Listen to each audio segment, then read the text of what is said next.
And welcome to a new episode of Digital Coffee Gaming Brew. And I'm your host, Bret Deister. And please subscribe to this podcast and all your favorite podcasting apps. We have a 5-star review, really does help with the rankings. So let me know how I am doing. But this week, I'm going to be talking about the new games coming to the Gaming Awards. Not the Gaming Awards. I never watch it. I hate award shows. They're dumb. They're useless. They're self-congratulating to the industry. So if you like them, fine. But I don't. When we talk about some of the games, some of them that I'm excited for, some of them that I'm not excited for whatsoever, and wondering why they keep on making these types of games. And then we're going to be talking about my review of Marvel Rivals. I'd probably say about 60 hours in this game. Yes, it's grabbed a hold of me more than Delta Force, but Delta Force is a great game too. I will eventually get more hours into that one as well. But anyways, let's get on with the show.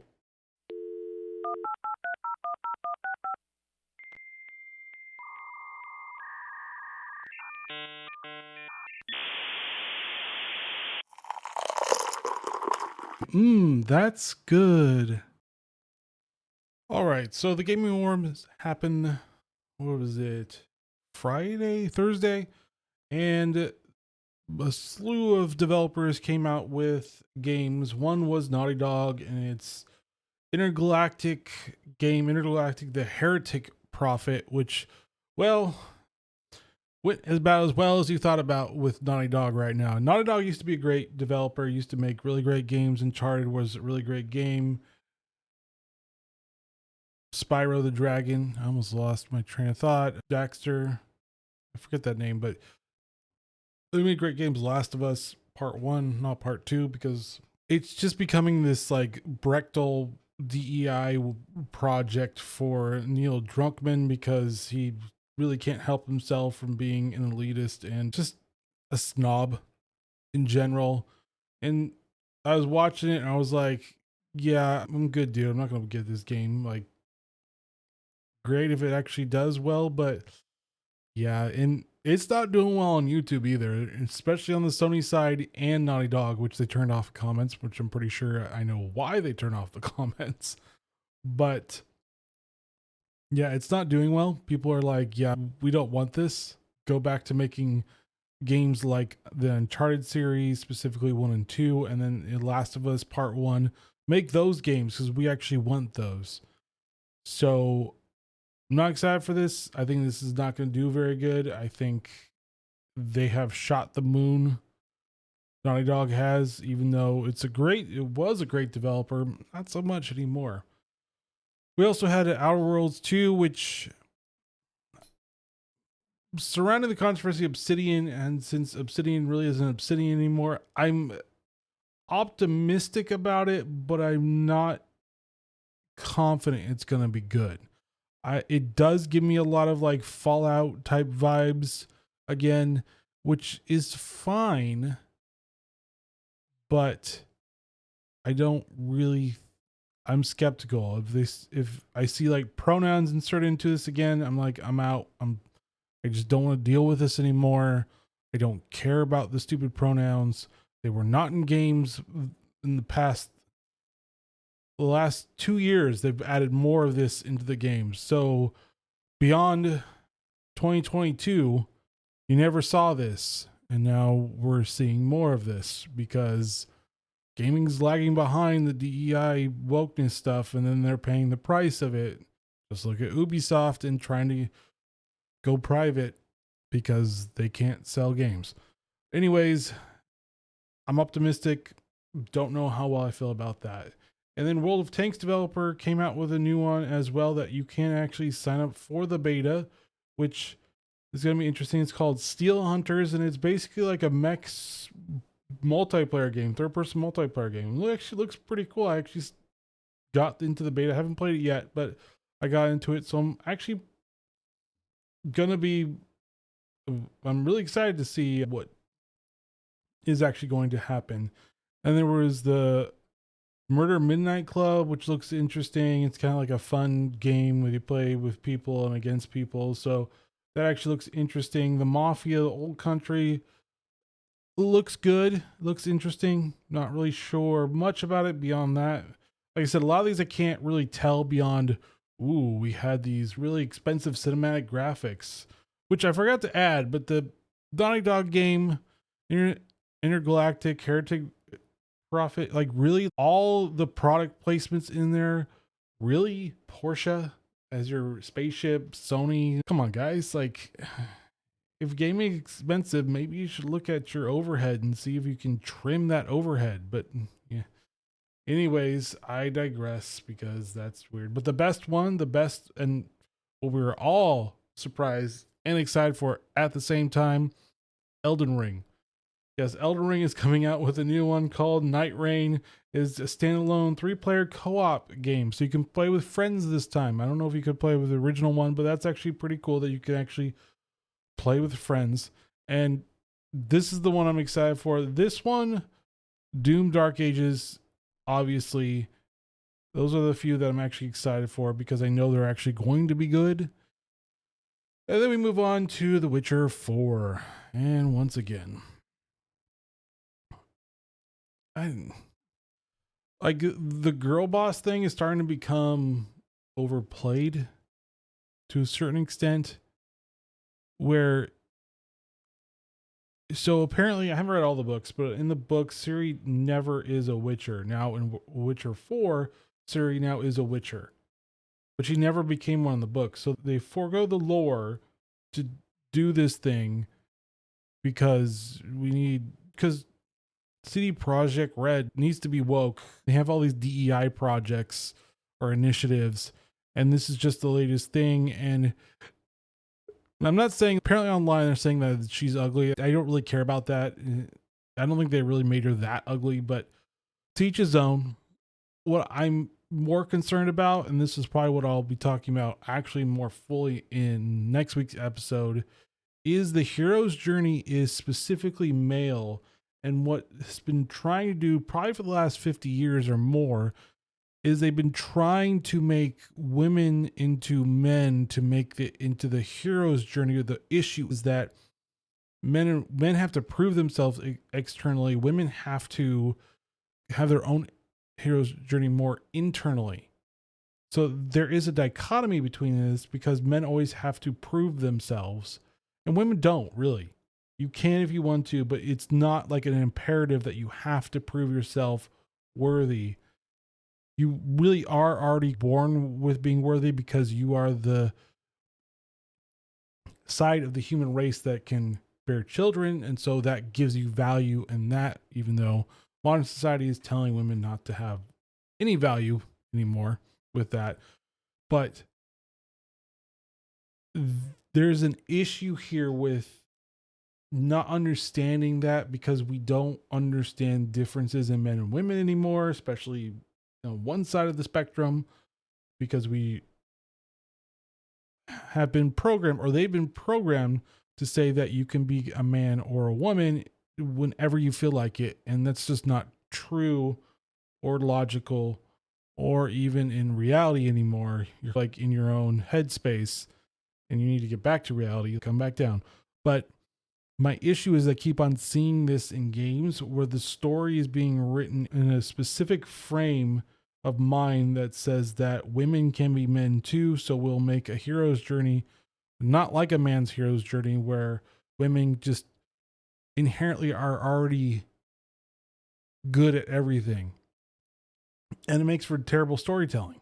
If you're already good at everything, why tell a story? There's no conflict. There's no trying to become better because you already are better. And so we are living in a situation where most normal people know there's a difference between men and women, but the people making these types of entertainment don't know, refuse to know, or think we're all bigots for actually pointing it out and saying, look at, men enjoy video games because you are creating the hero's journey, which resonates with men way more than women. Yes, I know competitive shooters, not so much, but when you're playing like RPGs like this one specifically, role-playing games, the hero journey is specifically a male thing. We have tried to make it both for the sake of equality without really understanding that there's only equality of the sexes when we're talking about law. When we're talking about everything else, it's a complementarianism.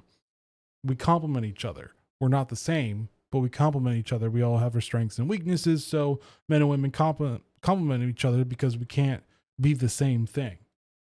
And so stories are becoming more and more of like women being lesser men instead of women being women, and like writing a story about femininity. I think it's a great story. I think it's a great story of understanding yourself, becoming your true full self within yourself, and not having this like grizzled and intergalactic heretic prophet shaving your head, trying to look quote unquote BA, because we need more women and things. That's really what it is a lot of times. We just need more women. And so that doesn't really make it better. That just makes you sexist. But that's my issue right now. My issue is not that women cannot be in video games or women shouldn't be in video games. Not my issue. My issue is that we are not treating each other differently, and we're not creating stories specifically to the sexes. We are saying men are terrible, so they shouldn't play our video games, but how dare you not buy our video games, because now what are you, a misogynist and sexist? And it's, if I can't win, I'm just not going to buy anything now. I'll just play the old games for when you guys understood what your target audience was and didn't try to preach and insult them, thinking that preaching and insulting them would make them buy your games more. They don't. It doesn't work. People don't like to be insulted all the time. People don't like it when you do that. And this is a prime example of it. Stop insulting us and you'll be successful. Treat us like your customers and that you actually care about what we think, and you'll be successful. It's why Helldivers 2 is again popular. It's why Modern Marvel Rivals is way more popular than Overwatch 2. Overwatch 2 is not doing very good because it fleeces the customer of its hard-earned money for like little dumb stuff that shouldn't actually have been monetized, but they're trying to monetize everything because they're trying to justify why their game should still be in development, which is a bad way of justifying that your game should be in development. Overwatch was doing great when it first launched. It was making hand over fist money with the loot boxes. It's not the monetization that's the problem. It's the gameplay loop that's the problem. And that you lied. Yeah, it doesn't do well when you put Overwatch 2 and you're like, oh, look, we're going to give you PvE. And you go, we can't. It's hard. It's going to take too long. It's hard. So yeah, you spent like a few good years trying to like make Overwatch 2 a thing, and you stopped development of Overwatch just to make Overwatch 2 a thing. And then when you came, you're like, oh, it's eventually going to come. Oh, it's still coming. Oh, we're still working on it. No, we're not actually working on it. We figured out that it's just too much. We just need to focus on this. Oh, let's make super tanks because that's always fun to play against. Oh, let's change heroes that don't need to be changed because people are mad, but leave Widow because that's totally a good thing. It's just one of those things. And this is why I don't like gaming awards, because it's a popularity contest. If you like the games you like, it doesn't really matter if it's popular or not. I might be in the minority with Witcher 4, but I don't think Witcher 4 is going to do great. I think everybody loved Geralt, and that character is a solid character to work with. And you just went with the character that you introduced in the third game because girl boss. And it's really what it is. It's girl boss. That's all that it is. It's, oh, we need a female character. We need to show our feminine power. And it's not how you really show it. That's how you say that women are men. And then people are confused on why you did it this way when we all want it this one.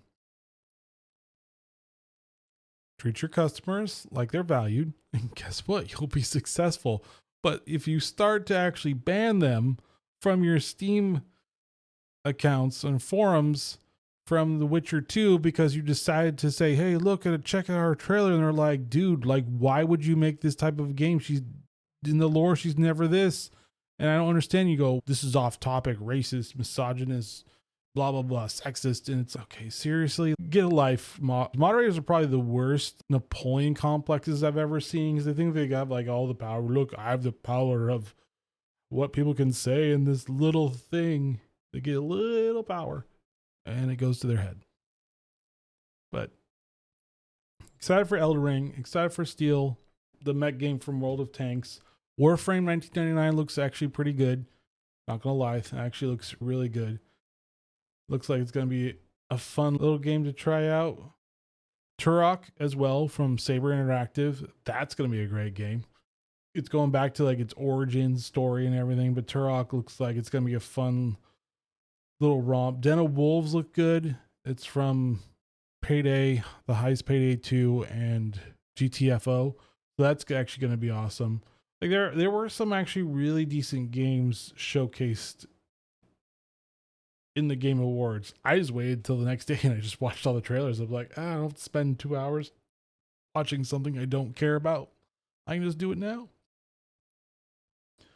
So I mean, I do hope this changes eventually, but I do feel like they're going to have to feel pain before they can actually figure out that maybe they shouldn't be doing this anymore. Maybe, just maybe. But I do think that people are starting to get tired, or a good group of people, I should probably say, is getting tired of the girl boss thing. It's overplayed. It's completely overplayed, and there's just not fun. Oh yeah, also Thick of Thieves actually looks interesting for more Inspector. Love the dude. He's the one that made Deus Ex, the original one, which was awesome. So can't go wrong with that one as well. So there are, like I said, there are some really great games that I'm really excited for, and the rest of them, nope, I'm good. Go your separate way. Not even gonna try to play you. Don't even want to try to play you. You are just fodder for, I wonder why it's not selling, or if you don't like it, don't buy it. I'm going to love those. If you don't like it, don't buy it. It's all right. I don't know why developers and publishers have decided to say that if someone doesn't like your game, that you shouldn't go buy their game. And I was planning on doing that anyways, but okay, thank you for the endorsement to not buy your game. It's never and ever a good strategy. EA learned the hard way with Battlefield 5. And they stopped saying it. And some others have actually learned the hard way of not doing that either. But moving on, Steam actually gives more controls of downloads because developers and publishers cannot stop themselves from giving us 100 to 200 gig games that take forever to download unless you have really good internet. But they're going to give you more control, more granular control about when and where to download it because of bandwidth data caps is a thing. And so they're going to give you that type of thing where you'll be able to pick and choose when you actually want to download it, delay it indefinitely if you want to. It's a good thing because you don't want to download every single thing. Some of the games that I had recently were like 30, 40 gig downloads. And I'm like, oh my God, like, why would you do this to me? Like, stop it. Stop making it so ridiculous. Even Black Myth just had an update. It's like 20 gigs. It's, oh my God, stop. I think Hunt Showdown, like, man, some of those updates are like huge. Ready or Not had a huge update recently. They're all huge updates. They aren't small. And I get it. Like, it's like the new update of everything. And Ready or Not did have a new DLC come out with a few good maps. But I'm just not excited for a lot of these games. I'm being very picky nowadays. I'm like, is it really worth my time? Probably not. I can't even finish The Last of Us Part 2 because it's just annoying. Anyways, moving on to a new, I guess, milsim is the best way of saying. Exfil is out in early access, and it's got like it's like a multiplayer milsim extraction. You're up against just like a handful of people against a handful of people, and it's it looks interesting, but I just don't have enough friends to actually play this, so I'm not even gonna try. But it does look interesting, and I'm actually interested in it if I had friends. If I had friends, no, I do have friends, but friends that actually play the game, I don't have, or play games for the most part. But looks interesting. Looks very well. Like it would be a fun game with friends that were like hardcore about gaming. It would be a great time to actually play it. And if you're looking for like the next extraction milsim type shooter, this is probably it. Like one of their main things is bullet penetration from different types of materials, which actually looks really interesting. Like I said, if it was like there was a single player component, I'd be all over it, but there's not. So I'm not gonna do the 6 Day Fallujah again, where I tried to play it single player before the single player campaign, and I died. I died in 30 seconds every time. I couldn't, like, I would cover one spot, and then they would come from behind. And I'm like, since I don't have a fire team with me, it's kind of hard to actually play this game. Anyways, moving on to Intel Arc B580 is out, and it's $249, and it finally beats out the 4060 RTX 4060. It has 12 gigs of VRAM now this time instead of the 8 gigs from the 4060. But it's actually pretty decently priced for people that want a game but don't want to spend an arm and a leg just to get a nice GPU.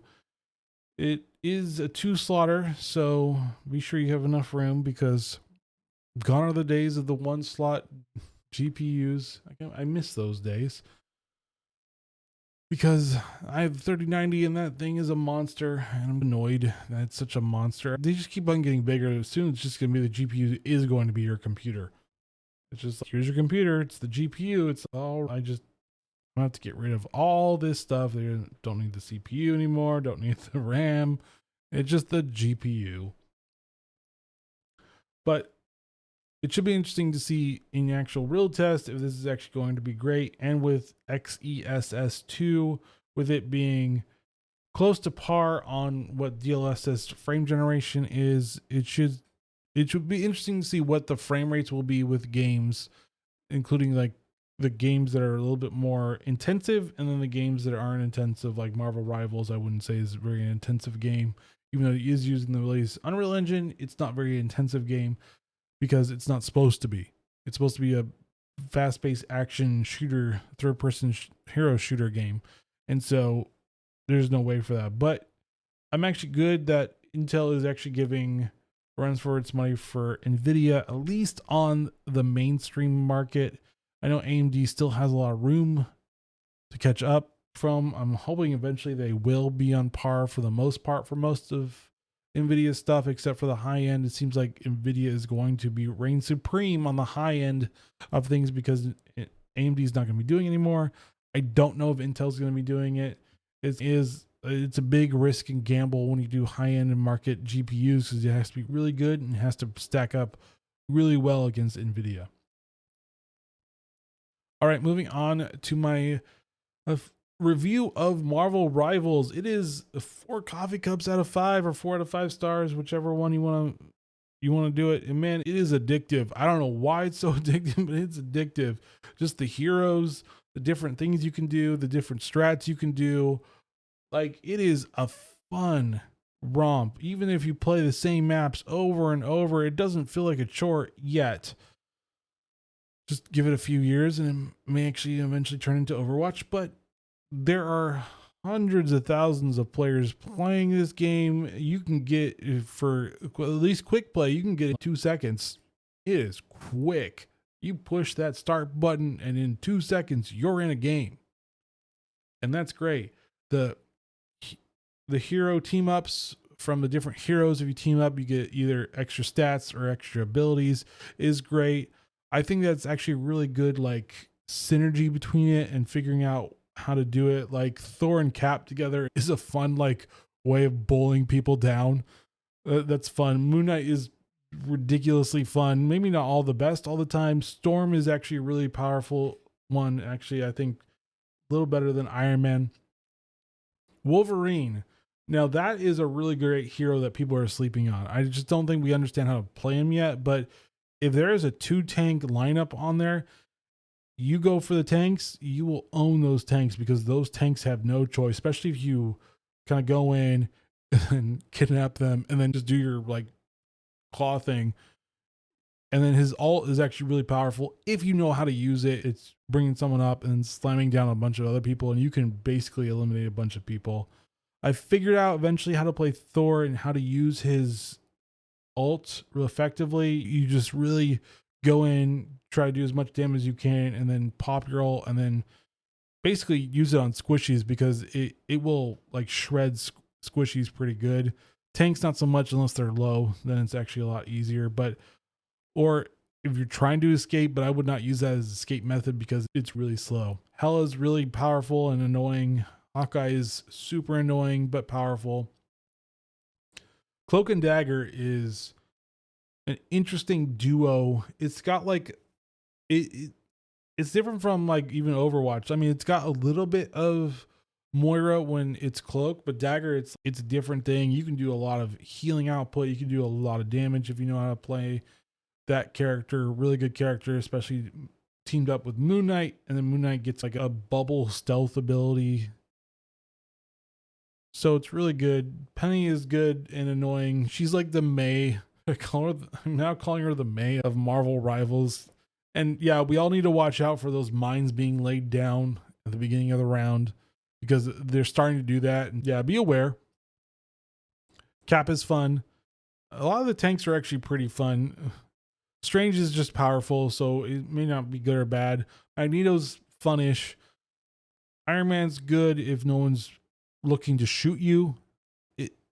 It's just a fun thing. I'm still trying to figure out Iron Fist. Psylocke's just really good if you know how to play her, and you can get a lot of really great kills. It's like hands down is what Overwatch should have been, and Overwatch lost it because Blizzard just didn't know what to do with the game.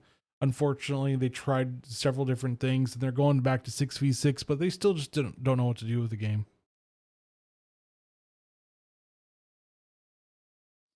So if you're looking for your next hero shooter and you haven't tried out Marvel Rivals, A, why haven't you? And B, you should try out Marvel Rivals. It is hands down one of the best hero shooters that we have in recent times. I'm sorry, but I don't play Overwatch anymore. I only reinstalled it just to play the old nostalgia things, and that's really about it. I know they're going back to 6v6 and they're doing experimentals, but this one's better. To be honest with you, it's so much better. Some of the heroes are a little overpowered, and apparently now in rank, especially in higher ranks, there are bans. You can ban heroes, which I guess is fine, but I wish they would wait until more characters are out. I know they're going to make more characters because it's already doing pretty well. Oh, and the monetization is actually really good. You actually get all the heroes. Yeah, you don't have to buy heroes. I'm looking at you, Overwatch and Star Wars Hunters. I haven't played that one in a while. That was a fun game too, but man, Zanga, seriously, your monetization sucks. Hey, new hero. Hey, you have to buy it. Like, really? I have to buy it? No, okay. Well, I'm not gonna play this very much anymore. Anyways, highly recommend it. One of the top 10 games of 2024 is this one. I would say it's in the top 5. Wouldn't say it's number 1, but it's in the top 5. It's definitely in the top 5 of my list, which eventually at the end of this month, I will be going on the top 10 list of 2024. But right now, it is a fun game. It is a stellar game, and you should try it. And you will not be disappointed if you love hero shooters. If you do not love this type of fast-paced hero shooters, you will hate this game like no other. But it's great fun. It's great fun. Regardless of the people that get mad at you, it's fun. Thank you for listening to Digital Coffee Gaming Brew. And as always, please subscribe to this podcast on your favorite podcasting apps. Leave a 5-star review. It will just help with the rankings. Let me know how I'm doing. And join me next week as I go through what's going on and what's important in the gaming industry. All right, guys, stay safe. Get playing the games that you want to play. See you next week. Later.